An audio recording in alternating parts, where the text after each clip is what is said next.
Hello friends, ఈరోజు ఈ వీడియోలో Kaloji Narayana Rao university of health sciences Telangana Warangal అంటే నీట్ యూజీ 2024 ఎగ్జామ్ స్కోర్ని బేస్ చేసుకొని తెలంగాణ స్టేట్ ద్వారా నీట్ ఎగ్జామ్ రాసిన students qualified cut off score కలిగి ఉంటే వాళ్ళు కేఎన్ఆర్ యూహెచ్ఎస్ వాళ్ళు కండక్ట్ చేసే మెడికల్ కౌన్సిలింగ్లో పార్టిసిపేట్ చేయడానికి నోటిఫికేషన్ మనకు రిలీజ్ అయింది.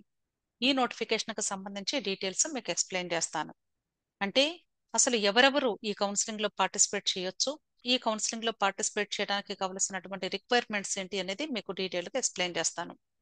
ఇక్కడ ఈ నోటిఫికేషన్ ఎవరికి వర్తిస్తుంది అంటే ఎవరైతే ఎంబీబీఎస్ అలాగే బీడిఎస్ కోర్సెస్ కి అడ్మిషన్ పొందాలి అనుకుంటున్నారో కన్వీనర్ కోటాలో వాళ్ళకి ఈ నోటిఫికేషన్ వర్తిస్తుంది.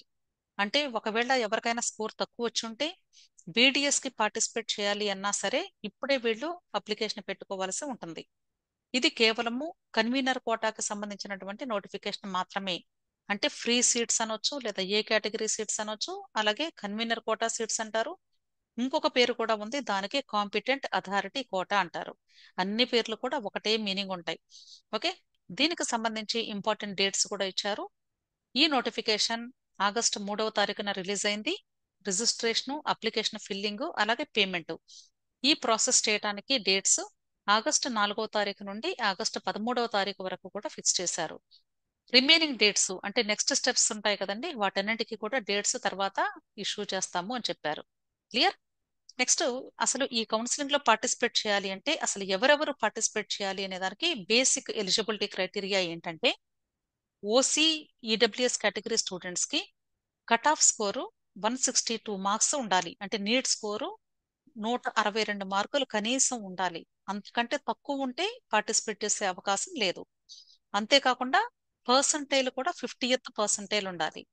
అలాగే SC ST BC and PWD categories of all these వీళ్ళకి 40th పర్సంటైల్ ఉండాలి. అలాగే మార్క్స్ 127, అంతకంటే తక్కువ ఉంటే వీళ్ళు ఎలిజిబుల్ కాదు, అసలు అప్లై చేయడానికి కూడా అర్హత లేదు.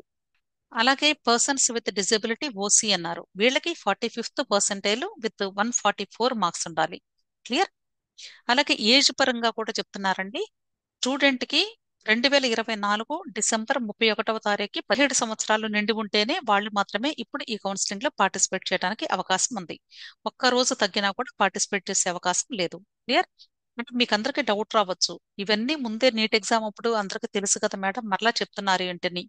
నీట్ ఎగ్జామ్ కి అప్లై చేసినప్పుడు ఇవేమి పట్టించుకోరు వాళ్ళు. ఎవరు అప్లికేషన్ పెట్టినా కూడా వాళ్ళని యాక్సెప్ట్ చేస్తారు, హాల్ టికెట్స్ ఇస్తారు, ఎగ్జామ్ వరకు రాయిస్తారు ముందు. ఆ తర్వాత కౌన్సిలింగ్ లో చూసుకుంటారులే అని వదిలేస్తారు. కాబట్టి ఈ కౌన్సిలింగ్ లో ఏ చిన్న ఎలిజిబిలిటీ క్రైటీరియాస్ మిస్ అయినా కూడా మీకు ఎలిజిబిలిటీ పోతుంది. అందుకని ఇప్పుడు జాగ్రత్తగా ప్రతి ఒక్కటి కూడా చెక్ చేసుకోవాలి మీరు. సో స్టూడెంట్స్ ఇంటర్మీడియట్ లేదా ఈక్వలెంట్ ఎగ్జామినేషన్ ఏదైతే ఉందో ఈ నీట్ ఎగ్జామ్ రాయబోయే ముందు చదివినటువంటి కోర్సులో తప్పనిసరిగా physics, chemistry, biology, biotechnology and English ఈ 4 సబ్జెక్ట్స్ కూడా తప్పనిసరిగా పాస్ అయి ఉండాలి. అంటే బయాలజీ అవ్వచ్చు లేదా బయోటెక్నాలజీ అవ్వచ్చు, రెండింటిలో ఏదో ఒకటి చదివినా పర్లేదు. అంతేకాకుండా పాస్ అవటంతో పాటుగా గ్రూప్ సబ్జెక్ట్స్ లో అంటే సైన్స్ సబ్జెక్ట్స్ ఉంటాయి కదండి, ఫిజిక్స్, కెమిస్ట్రీ, బయాలజీ లేదా ఫిజిక్స్, కెమిస్ట్రీ, బయోటెక్నాలజీ ఈ సబ్జెక్ట్స్ లో మీరు ఓసీ ఈడబ్ల్యూఎస్ కేటగిరీ స్టూడెంట్స్ కి అయితే 50% ఆఫ్ మార్క్స్ ఉండాలి ఖచ్చితంగా. అదే బీసీ ఎస్సీ ఎస్టీ క్యాండిడేట్స్ కి అయితే 40% తప్పనిసరిగా ఉండాలి. అలాగే ఓసీ పీడబ్ల్యూడి కేటగిరీ తీసుకుంటే 45% మార్క్స్ తప్పనిసరిగా ఉండి ఉండాలి. వీళ్ళకి మాత్రమే ఎలిజిబిలిటీ ఉంటుంది. అంతేకాకుండా ఇక్కడ నేషనాలిటీ గురించి కూడా చెప్తున్నారండి. స్టూడెంట్ ఇండియన్ నేషనల్ అయినా ఈ ఎగ్జామ్ కి అపీర్ అవ్వచ్చు, ఇప్పుడు కౌన్సిలింగ్ లో పార్టిసిపేట్ చేయొచ్చు. అలాగే person of Indian origin PIO అయినా సరే పార్టిసిపేట్ చేయొచ్చు. అలాగే overseas citizens of India OCI ఈ 2 కార్డ్ హోల్డర్స్ కూడా తప్పకుండా పార్టిసిపేట్ చేసే అవకాశం ఉంది. ఈ 2 కేటగిరీ స్టూడెంట్స్ కి కూడా వీళ్ళకి ఈ పిఐఓ ఓసిఏ స్టేటస్ 2021 మార్చి 4వ తారీఖు ముందు వచ్చి ఉండాలి. వాళ్ళకి మాత్రమే ఎలిజిబిలిటీ ఉంటుంది. క్లియర్? నెక్స్ట్ అయితే చాలా మంది స్టూడెంట్స్ కి ఈ తెలంగాణ నోటిఫికేషన్ వచ్చిన తర్వాత వచ్చినటువంటి డౌట్ ఏంటంటే తెలంగాణ రాష్ట్రంలో ఈ టిఎస్ కౌన్సిలింగ్ కి ఎవరెవరు అప్లై చేసుకోవచ్చు అనేది ఇక్కడ డౌట్. అయితే ప్రతి సంవత్సరం ఇచ్చినటువంటి రూల్స్ ప్రకారంగా కాకుండా ఈ సంవత్సరం రూల్స్ మొత్తం చేంజ్ అయ్యాయి. కాబట్టి దయచేసి ప్రతి ఒక్కరు కూడా ఈ డీటెయిల్స్ శ్రద్ధగా వినండి. ఇక్కడ తెలంగాణ రాష్ట్రంలో అసలు ఎవరెవరు అప్లై చేసుకోవచ్చు అనే దానికి సంబంధించి చాలా మందికి కూడా ఎన్నో రకాల డౌట్స్ ఉన్నాయి. ఆ డౌట్స్ ని క్లారిఫై చేయాలని వెరీ క్లియర్ గా నేను ఇక్కడ తెలుగులో ఇవ్వడం జరుగుతుంది. తెలంగాణ రాష్ట్రానికి సంబంధించినటువంటి లోకల్ స్టూడెంట్స్ ఎవరైతే ఉంటారో వాళ్ళు ఇప్పుడు అప్లై చేసుకుంటారు ఈ తెలంగాణ కౌన్సిలింగ్ కి. అసలు లోకల్ అంటే మీనింగ్ ఏంటి అనేది ఇక్కడ నేను రాశాను. తెలంగాణకి సంబంధించిన స్టూడెంట్స్ తెలంగాణ స్టేట్ లో 9th క్లాస్ నుండి 12th క్లాస్ వరకు చదివిన విద్యార్థులు మాత్రమే. అంటే ఇంటర్మీడియట్ ముందు ఒక 2 సంవత్సరాలు, 2 సంవత్సరాలు ఇంటర్మీడియట్, మొత్తం కలిపి 4 సంవత్సరాలు చదివితే వాళ్ళు తెలంగాణ రాష్ట్రానికి లోకల్ స్టూడెంట్స్ అవుతారు. వాళ్ళు మాత్రమే ఇప్పుడు ఈ కౌన్సిలింగ్ లో పార్టిసిపేట్ చేసే అవకాశం ఉంది. వీళ్లతో పాటుగా ఇంకా ఎవరు అప్లై చేసుకోవచ్చు అనే దానికి సెకండ్ కేసు కూడా ఇచ్చారండి. తెలంగాణ విద్యార్థులు ఒకవేళ ఇంటర్ లేదా 12th క్లాస్ అంటే ఇంటర్మీడియట్ లేదా 12th క్లాస్ అంటే సిబిఎస్ఈ వాళ్ళని 12th క్లాస్ అంటారు. తెలంగాణలో చదివి దానికి ముందు ఒకవేళ చదువులో బ్రేక్ ఉండి ఉంటే అప్పుడు మీరు తెలంగాణలోని 4 ఇయర్స్ ఇంటర్తో కలిపి నివసించినట్లుగా మీరు రెసిడెన్సీ సర్టిఫికెట్ ఎంఆర్ఓ ఆఫీస్ నుండి పొంది ఉంటే ఇప్పుడు అప్లికేషన్తో పాటు ఆ సర్టిఫికెట్ ని కానీ మీరు అప్లోడ్ చేయాల్సి ఉంటుంది. అంటే అర్థం ఏంటంటే ఇంటర్మీడియట్ తెలంగాణ రాష్ట్రంలో చదివినటువంటి స్టూడెంట్స్ ఒకవేళ అంటే ఇంటర్మీడియట్ కి ముందు 10th క్లాస్ కాకుండా 10th క్లాస్ కి ఇంటర్మీడియట్ కి మధ్యలో గ్యాప్ వచ్చింది అనుకోండి సపోజ్. ఆ గ్యాప్ పీరియడ్ లో కూడా వాళ్ళు తెలంగాణ రాష్ట్రంలో మాత్రమే నివసించి ఉంటే వాళ్ళు ఎంఆర్ఓ ఆఫీస్ నుండి ఆ స్టేట్ లోనే ఉన్నారు ఆ స్టూడెంట్ అని రెసిడెన్స్ సర్టిఫికెట్ ని ఎంఆర్ఓ ఆఫీస్ నుండి తీసుకొని ఆ సర్టిఫికెట్ ని ఈ అప్లికేషన్ ఫిల్లింగ్ టైంలోనే అప్లోడ్ చేయాల్సి ఉంటుంది. కాబట్టి ఈ 2 కేటగిరీ స్టూడెంట్స్ కి కూడా ఇప్పుడు తెలంగాణ రాష్ట్రంలో అప్లై చేసుకునే అవకాశం ఉంది. ఈ 2 కేటగిరీస్ తప్ప మిగతా ఎవరికి కూడా ఇక్కడ పార్టిసిపేట్ చేసే అవకాశమే లేదు.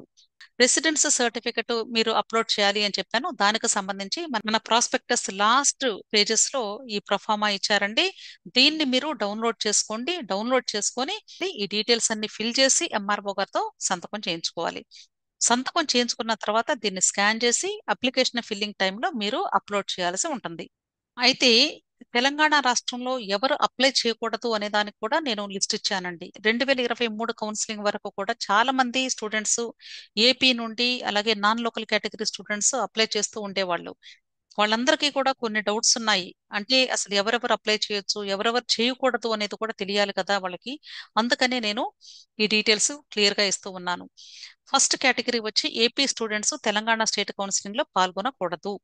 అంటే ఏపీ స్టూడెంట్స్ కి ఇప్పుడు పర్మిషన్ లేదు అప్లై చేసుకోవడానికి.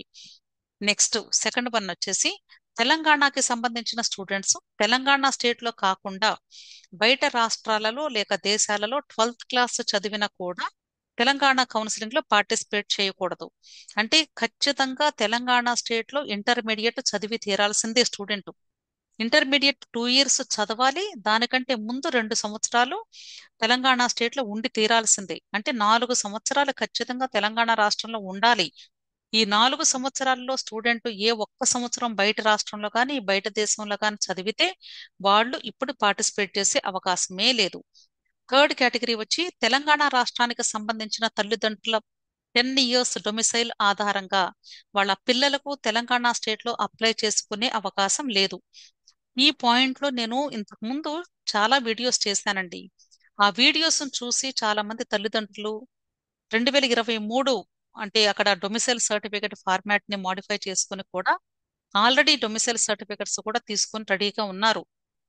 అయితే అన్ఫార్చునేట్ గా ఏంటంటే తెలంగాణ స్టేట్ గవర్నమెంట్ తీసుకున్నటువంటి డెసిషన్ వలన వీళ్ళకి అంటే తెలంగాణ రాష్ట్రానికి సంబంధించిన వాళ్ళైనప్పటికీ కూడా వీళ్ళకి కూడా ఇక్కడ నాన్ లోకల్ కేటగిరీలో పార్టిసిపేట్ చేసే అవకాశం కన్వీనర్ కోటాలో ఇవ్వటం లేదు. కానీ మేనేజ్మెంట్ కోటాలో మాత్రం 15% నాన్ లోకల్ కేటగిరీలో పార్టిసిపేట్ చేసే అవకాశం ఇస్తారు. ఇంపార్టెంట్ నోటీస్ అన్నారండి.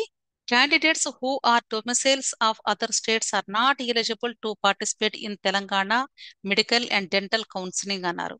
వేరే ఏ ఇతర రాష్ట్రంలోనైనా సరే మీకు డొమిసైల్ ఎలిజిబిలిటీ ఉంటే అక్కడ రెసిడెంట్ అయ్యుంటే వాళ్ళు ఇప్పుడు తెలంగాణ రాష్ట్రంలో పార్టిసిపేట్ చేసే అవకాశమే లేదు.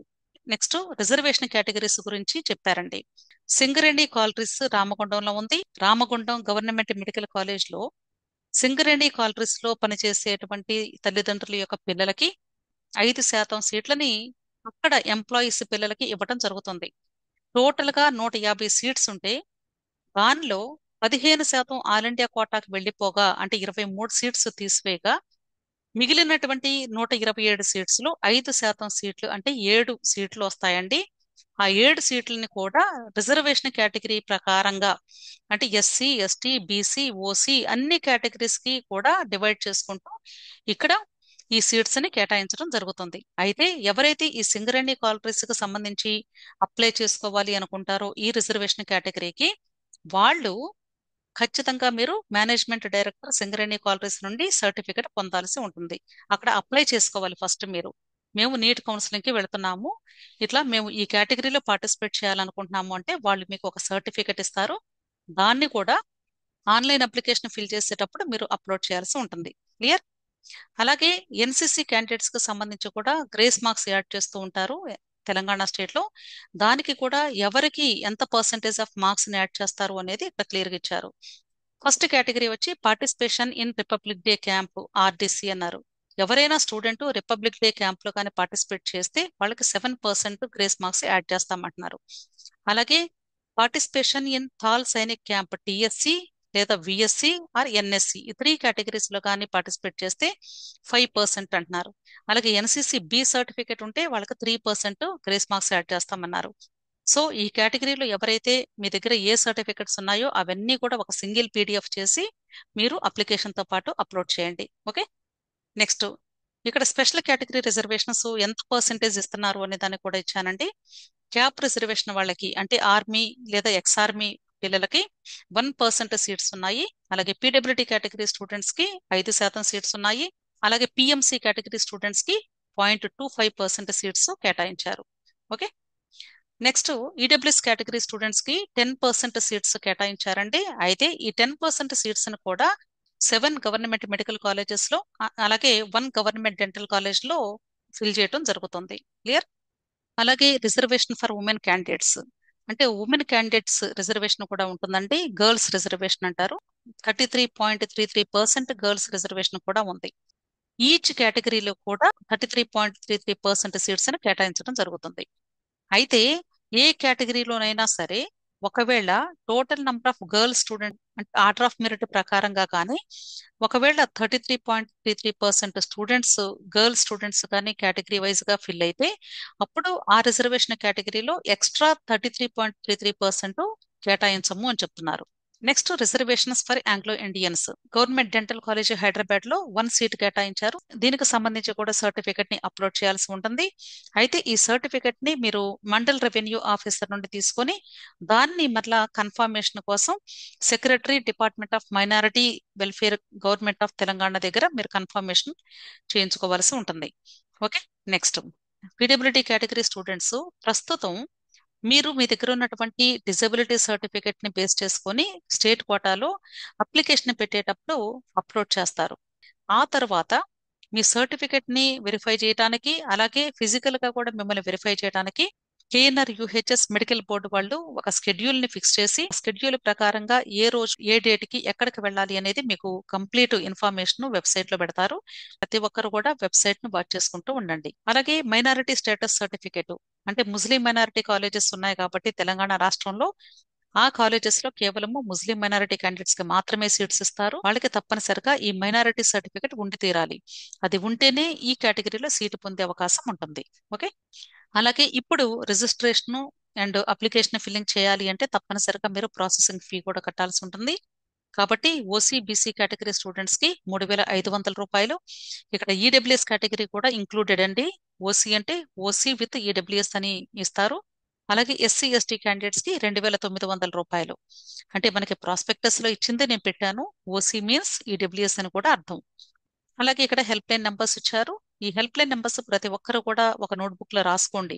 ఎందుకంటే మీరు అప్లికేషన్స్ పెట్టేటప్పుడు లేదా వెబ్ ఆప్షన్స్ పెట్టేటప్పుడు పేమెంట్ చేసేటప్పుడు చాలా హెల్ప్ అవుతాయి. ఎన్నో టెక్నికల్ ఇష్యూస్ వస్తూ ఉంటాయి కాబట్టి వాళ్ళని కాంటాక్ట్ చేస్తే మీకు ఆన్సర్స్ ఇస్తూ ఉంటారు. అర్థమైంది అనుకుంటున్నాను. సో ప్రతి ఒక్కరు కూడా దయచేసి తెలంగాణ రాష్ట్రంలో ఇంటర్మీడియట్ చదివినటువంటి స్టూడెంట్స్ మాత్రమే ఇప్పుడు తెలంగాణ స్టేట్ కౌన్సిలింగ్ లో పార్టిసిపేట్ చేసే అవకాశం ఉంది కాబట్టి దయచేసి మీరు తప్పకుండా ఈ కౌన్సిలింగ్ లో ఇన్ టైమ్ లో పార్టిసిపేట్ చేసి స్మూత్ గా మీ యొక్క కౌన్సిలింగ్ ని పర్ఫామ్ చేసుకోమని మీ అందరిని కూడా రిక్వెస్ట్ చేస్తూ ఉన్నాను. ఓకే.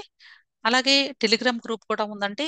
ఇంకా మీకు ఏదైనా సరే ఈ కౌన్సిలింగ్ హెల్ప్ కావాలి అంటే టెలిగ్రామ్ గ్రూప్ లో జాయిన్ అయినట్లయితే తప్పకుండా నా వంతుగా నేను మీకు హెల్ప్ చేయడానికి వీలవుతుంది. అంటే టెలిగ్రామ్ గ్రూప్ లో కాన్వర్జేషన్స్ ఎలా ఉంటాయి అనే దానికి ఒక ఎగ్జాంపుల్ మాత్రమే నేను పిక్చర్ పెట్టడం జరిగింది. అక్కడ నేను లింక్ ఇచ్చాను. ఇదే లింక్ ని నేను డిస్క్రిప్షన్ లో కూడా ఇస్తాను. దయచేసి ఎవరికైనా ఇంట్రెస్ట్ ఉంటే మీకు ఈ కౌన్సిలింగ్ హెల్ప్ కావాలి అంటే జాయిన్ అవ్వండి తప్పనిసరిగా. ఓకే. అలాగే పెయిడ్ కౌన్సిలింగ్ కూడా ఉంది. ఎవరికైనా ఒకవేళ ఈ కౌన్సిలింగ్ హెల్ప్ కావాలి అంటే తప్పనిసరిగా అప్రోచ్ అవ్వచ్చు. ఓకే. సో మీకు నా వీడియోస్ కానీ యూస్ఫుల్ అనిపిస్తే తప్పకుండా నా ఛానల్ సబ్స్క్రైబ్ చేసుకోండి. అలాగే వీడియోస్ లైక్ చేయండి, షేర్ చేయండి. మీకు ఇంకా ఏదైనా డౌట్స్ ఉంటే వీడియో క్రింద కమెంట్ చేయండి. విష్ ఆల్ ది బెస్ట్ అండి. Thank you.